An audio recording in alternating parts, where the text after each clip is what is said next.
If you're ever bleeding or just doubled over in pain in a foreign hospital, the most important word you need to know actually isn't some complex anatomical term. Right. It's really not a sophisticated medical phrase at all. No, Yes. exactly. It's a present simple verb that we usually teach to first graders.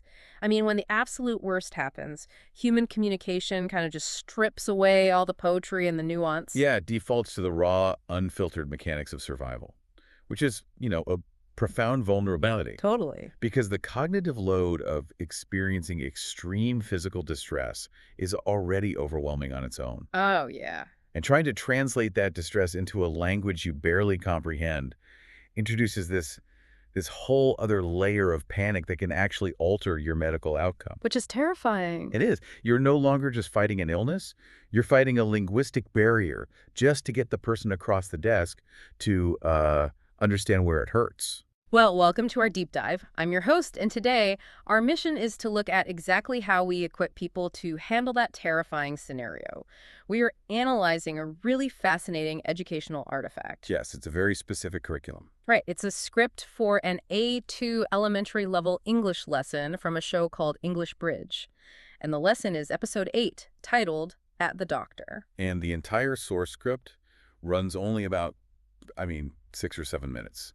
The sole focus is on health and body vocabulary. Very short. Yeah, it's a highly efficient, highly targeted piece of curriculum designed for absolute beginners. And, even if you are listening to this right now and you are perfectly fluent in English, analyzing how a language is taught to an absolute beginner is basically reverse engineering how we communicate under stress. Exactly. We're looking at the fundamental building blocks of human pain translation. Right. So our source features these two characters, Sara and Tom, who are teaching this lesson. But before they even touch the medical vocabulary, before the word doctor is ever even spoken, they spend a massive percentage of this short lesson just establishing the mood. Which is so crucial. You're looking at the architecture of encouragement here. Yeah, the architecture of encouragement. I love that phrasing. Well, if you're going to ask a learner to step into a simulated medical crisis, which is, inherently anxiety-inducing. Super stressful. Right. You first have to construct a psychological environment where they feel completely insulated from failure. I really noticed how aggressively warm it is. I mean, right out of the gate, Sara and Tom welcome the audience to the English Bridge family. They put the phrase completely free E in all caps in the text. Emphasizing that safety, yeah. And they just constantly pepper the learner with praise. Like, we are really proud of you and you are amazing. Right, building that connection. Yeah. But looking at the script, mixed in with all that familial warmth, is this relentless barrage of standard YouTube engagement tactics. Yeah. Tom tells the learner to, click the red subscribe button right now and hit the bell icon. Sara wants a big thumbs UP. The usual digital cheerleading. Exactly. It feels like algorithmic engagement disguised as teaching. I mean, it's asking for clicks, not pulling the learner entirely out of the classroom mindset. Well, it looks like a standard audience growth strategy on the surface, sure. But functionally, within a pedagogical framework, it serves a completely different purpose. Oh, really? How so? We have to look at the neurology of language acquisition. When an adult tries to speak a new language, they experience a profound loss of ego. Oh, I can imagine. You go from being a competent, articulate adult to... Someone who sounds like a toddler. Right. And that triggers anxiety. When the brain is anxious, the amygdala, which is the brain's threat detection center, essentially hijacks the system. Just floods you with panic. Exactly. It floods the body with cortisol, which physically restricts the prefrontal cortex's ability to encode new information. In linguistics, we call this the affective filter. So wait, the constant praise in the script is basically an anti-cortisol delivery mechanism. Yes, exactly. By creating this hyper-supportive environment, they are neurologically priming the learner. They're trying to keep the amygdala quiet so the vocabulary can actually enter long-term memory. Wow, that makes a lot of sense. And those engagement requests you mentioned, like leaving a comment, are part of that exact same safety net. Oh, because Sara specifically tells the audience, practice your English by writing a comment. We read every single one and we reply. Right, which turns the comment section from a broadcast mechanism into a low-stakes testing ground. So you write a broken sentence, and instead of the internet mocking you... A teacher replies with encouragement. Yes, it transforms passive video consumption into an active, emotionally safe loop. Yeah. You're participating in a community where errors are not just accepted, they're expected. Which is huge. It is. Because that active participation is the prerequisite for tackling a topic as intimidating as a medical visit. If you're afraid to leave a YouTube comment, you're certainly going to be afraid to speak up in a sterile hospital waiting room. That is such a great point. So the engagement tactics build the safety net. But once that net is strung up, the curriculum drops the learner straight into the crisis. Straight into the deep end. Right. The transition into the vocabulary of pain starts with a mini scene where Tom essentially acts sick. He complains to Sarah, saying he has terrible headache and his throat really hurts. Setting the stage. Yeah, and Sarah uses it as the segue into the actual lesson. And, I think of the structure they use next as kind of a funnel of bad news. A funnel of bad news. I like that. Walk us through how they structure that. Well, they start incredibly broad. The very first phrases they teach are purely generalized warning lights. I don't feel well. I feel sick. I'm not feeling great today. Just establishing distress. Exactly. It functions exactly like the check engine light in a car. The light doesn't tell you the catalytic converter is failing, right? It just signals that an intervention is required. And functionally, that is the most vital phrase for survival. Yeah. It stops whatever the other person is doing and forces them to look at you. It's the linguistic equivalent of a flare gun. A flare gun, yeah. Then the funnel narrows. Once the broad warning is established, the curriculum isolates the exact geographical location of the pain. Narrowing it down. Right. They go, I have a headache. I have a stomach ache. My throat hurts. My back hurts.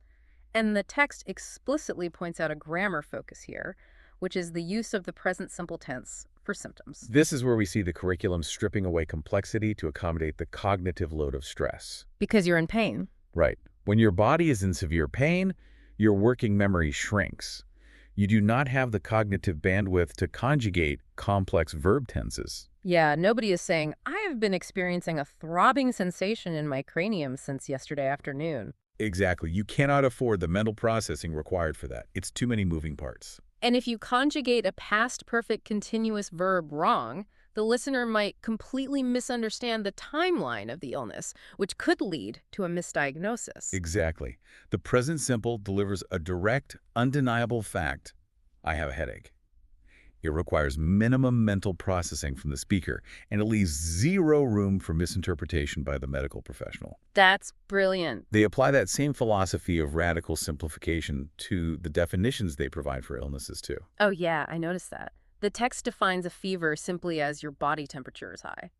And a cold is defined as you have a runny nose and feel tired. Right. They aren't offering medical textbook definitions of viral infections. They are defining the illnesses purely by their sensory experience. Because they're translating abstract medical states into highly functional, actionable vocabulary. A patient doesn't need to know the mechanism of a virus. They just need to explain how bad they feel. Right. They only need to be able to report the physical sensations happening to their body. Okay, so the patient is now equipped with this really simplified present simple vocabulary to complain. They can point to their stomach and say it hurts. But the communication is only halfway complete. Right, because someone has to respond. Exactly. The patient now has to understand the medical professional.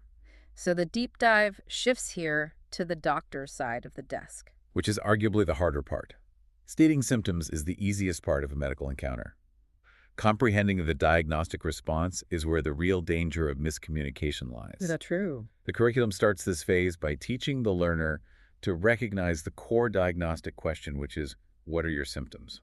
Which the script defines very simply as, what problems do you have? Yes. And from there, the curriculum introduces a completely new grammar focus. We move from the present simple of stating a symptom to giving advice using the modal verb should. Yeah, Tom demonstrates this. He says, you should rest at home. You should drink lots of water. You should sleep early. Honestly, this feels like an odd choice for a medical emergency. I mean, if a doctor's telling you what to do to recover from an illness, why wouldn't the curriculum teach direct, forceful commands? Like imperatives. Yeah, teaching the learner you must rest, or just the direct imperative go to sleep, seems so much clearer. Should is such a soft, almost optional word. It is a soft word, but it actually reveals a profound cultural insight embedded in the language lesson. The text explicitly states, should is for giving advice. Okay, but why focus on advice? By teaching this specific modal verb, the curriculum is quietly training the A2 learner to understand the power dynamics of a typical Western medical consultation. Oh, you mean the difference between paternalistic medicine and patient-centered care? Yes, exactly. In many cultures, a doctor is an absolute authority figure whose word is law. You must do this. Right. But in modern Western medicine, the language heavily relies on collaboration. You should rest communicates a strong medical recommendation, but it removes the compulsory weight of you must rest. Wow. It teaches the learner that the doctor is acting as a health consultant. They're an advisor partnering with you in your recovery rather than an authoritarian dictator barking orders. So it trains the immigrant or the traveler to expect a collaborative healthcare system. That is a massive cultural adaptation disguised as an elementary grammar rule. It really is. But, I mean, a doctor isn't just an advisor. Some things really aren't optional. Like, the script does include phrases like, take this medicine and take one tablet 3 times a day. Because while lifestyle changes like resting are advisory, pharmacological interventions are non-negotiable hard facts. Right. The curriculum has to balance the soft, collaborative advice of should with the rigid, imperative vocabulary required for medication compliance. That makes total sense. Understanding the difference between you should drink water and take one tablet basically prevents a patient from thinking their antibiotic schedule is just a casual suggestion. Okay, so we have the vocabulary of pain, we have the grammar of collaborative advice, and we have the strict imperatives for medication. The source material then takes all these isolated mechanics and synthesizes them into a simulation. A role-play section. Right. Sara acts as the doctor and Tom plays the patient. It functions as a linguistic fire drill. A linguistic fire drill. I love that. Yeah. You practice the emergency in a highly controlled environment so you don't freeze when the building is actually on fire. Precisely. So Sara asks the diagnostic question, what are your symptoms? And Tom answers with a compound list using the present simple. He says he has a bad headache, a throat that really hurts, and a slight fever. He even introduces a timeline. Right. He notes he has felt this way since yesterday morning. And then Sara delivers the diagnosis of a throat infection. Then she deploys both the imperative instructions and the soft advice we just analyzed. Putting it all together. Yes. She uses the direct instruction for the medication. I will give you a prescription for some antibiotics. Take one tablet twice a day, and she follows it with the advice. Also rest at home and drink lots of warm water. It's incredible the mechanics work flawlessly in the simulation, but, there is a detail at the very end of this role play that is easily the most vital part of the entire lesson. The follow-up question. Exactly. After Tom gets his instructions, he asks the doctor, should I come back if I don't feel better? Right. And Sara responds, yes, if you don't feel better in 3 days, please come back. That simple question is an absolute masterclass in preventing systemic medical abandonment. Because language learners often just nod and say yes to everything a doctor says, right? They do. They're intimidated, or they want to be polite, or simply because they just want to escape the stressful situation, so they take the prescription and they leave. And if the prescription fails, they don't know what the protocol is. They just suffer in silence. That's heartbreaking. It is. But by scripting the patient to ask, should I come back? Yeah. The curriculum is no longer just teaching vocabulary. It is actively modeling self-advocacy. Teaching them to stand up for themselves. Right. It trains the learner to force the medical professional to establish a timeline and a contingency plan. It breaks the cycle of passive compliance. It basically gives the patient permission to demand ongoing care, ensuring they won't just fall through the cracks of the healthcare system if that first line of treatment doesn't work. The ability to formulate a contingency plan is the literal difference between surviving a single medical encounter and successfully managing your long-term health. Wow. Well, the lesson then begins to wind down from there. The simulated crisis is resolved, but the curriculum has to ensure the learner actually retains this information. They have to cement it. Right, so they return to that architecture of encouragement. Sara explicitly reassures the listener, saying, learning a new language takes time and effort, and you are doing it. Bringing the affective filter back down. Exactly. She tells them that making mistakes helps them learn faster, totally removing the stigma of imperfection. And then they assign homework. Learn 5 body parts today and make a sentence with each one. They also tease episode 9, which is going to be about rooms in a home. It's a very structured wind down designed to move the vocabulary from short-term working memory into long-term retention. But the text makes a really specific claim at the end. Tom says, keep practicing every day. Even just 10 minutes a day makes a huge difference. Yes. I mean, I see this in literally every language app on the market, the whole 10 minutes a day promise. Honestly, it feels like a marketing gimmick designed for people with no attention span. Is there any actual pedagogical value to that, or is it just the digital cheerleading trying to keep people hooked? It sounds like marketing, I agree, but it is actually rooted in the neurobiology of skill acquisition. This is the mechanism of spaced repetition. Okay. The human brain simply does not acquire complex new skills efficiently through massive, exhausting cramming sessions. If you study medical vocabulary for 4 hours straight, your brain just holds that information in short-term memory. And then what? Most of it will be dumped the moment you go to sleep. Because language fluency isn't just knowing facts, right? It's like an actual physical, structural change in the brain. Exactly. When you learn a new word, your brain fires an electrical signal down an axon. To make that signal fast and automatic, which is basically what fluency is, cells in your brain literally wrap that axon in a fatty substance called myelin. Myelin, okay. Yes, myelin acts like insulation on a copper wire. It makes the electrical signal travel faster. And studying for 10 minutes a day triggers that myelination process better than cramming. The key is the struggle of retrieval.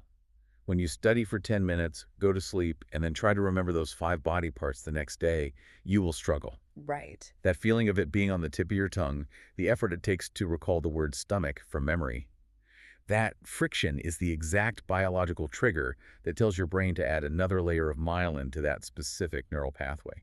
Wow, so the struggle is the point. Yes. Binge learning doesn't provide the friction of forgetting and retrieving. Small, daily repetitions prioritize consistency over intensity, physically thickening the neural pathways until the vocabulary just becomes instinctual. That is fascinating. And, that strategy scales far beyond just an A2 English lesson. Whether you, the listener, are trying to master a new language, learn complex coding languages, or develop literally any new skill, spaced repetition is universal. It applies to everything. You have to embrace the friction of forgetting and retrieving, combined with the psychological safety to make mistakes, to master anything complex. We started by looking at a simple elementary curriculum about going to the doctor, and we uncovered a highly sophisticated framework for survival. We really did. We saw how reducing communication to present simple building blocks protects working memory during a crisis. We explored how the effective filter necessitates an environment of extreme psychological safety to prevent cortisol from blocking new information. And we analyzed how a single modal verb, like should, recalibrates the entire power dynamic between patient and doctor, teaching the learner to navigate a collaborative healthcare system. Not to mention the vital importance of the linguistic fire drill, modeling the self-advocacy required to demand contingency plans and avoid systemic abandonment.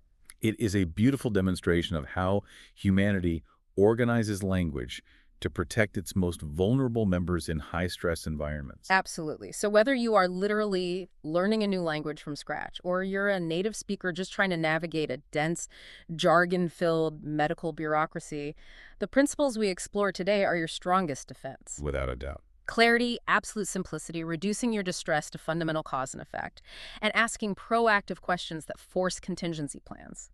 Those are the tools that strip the intimidation out of the waiting room and give you your agency back.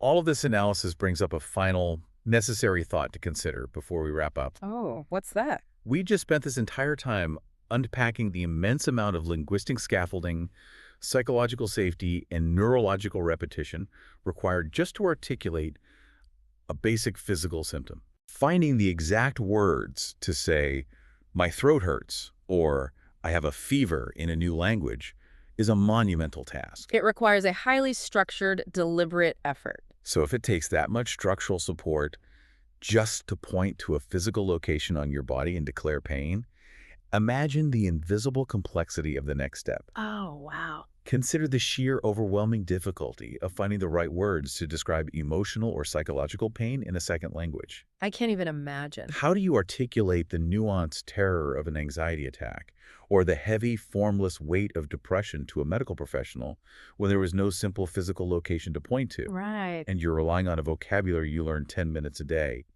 It is a staggering challenge that demands a completely different level of linguistic empathy. It really is. Just something to think about the next time you interact with someone fighting to find the words. That is a profound thought to leave on. Thank you so much for joining me on this deep dive, and thank you, the listener, for coming along. We'll catch you on the next one.